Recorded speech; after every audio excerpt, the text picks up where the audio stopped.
মেরে গেছে বললে হবে। ও হো ও ভাই এবার রেডি, খালি বাড়ি যাবে। খাওয়া কমপ্লিট। তুমি কিন্তু এরকম করবে না, চুপ করো। আমরা বলি দিদি বললো আমার অসুখ চলছে, আমি অন্য একদিন তোমাদের নিয়ে বসবো, একটু আশ্বাস দিয়েছেন। আমরা যতক্ষণ আছি আপনি আছেন, তো সেটা আসতে পারে।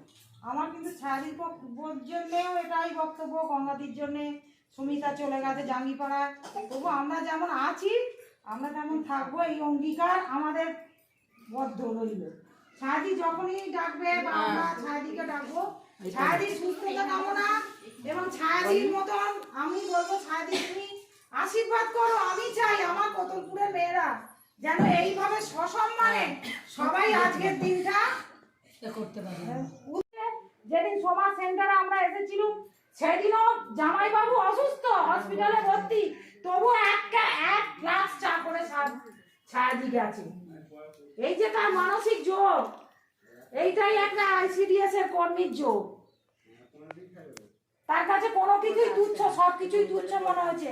সে জানে আমার বন্ধুরা আজকে আসবে, আমার সহকর্মীরা আসবে, আমি এক গ্লাস চা করে নিয়ে যাই। কোনো মেয়ে আমি হলেও পারতাম কিনা সন্দেহ আছে, কিন্তু ছায়াদি সেটা পেরেছে। ভাবনাটা আলাদা একদম। এই চিন্তা থেকেই উদ্বুদ্ধ ছায়াদি, ওই জন্যই ছায়াদি অনবদ্য।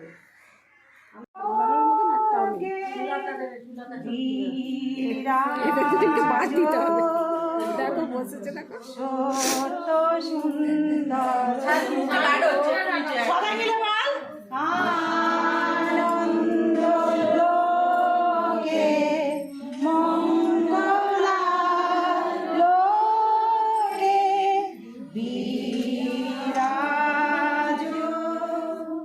সত্য সুন্দর।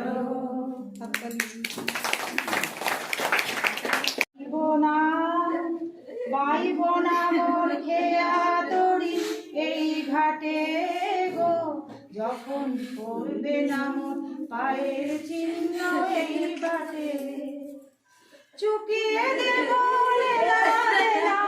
মিটিয়ে দেব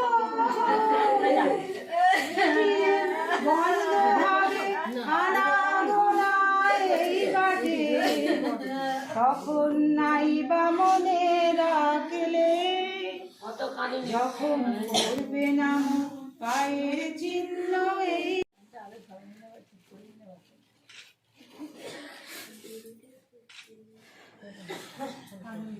মন খারাপ হয়ে যাবে।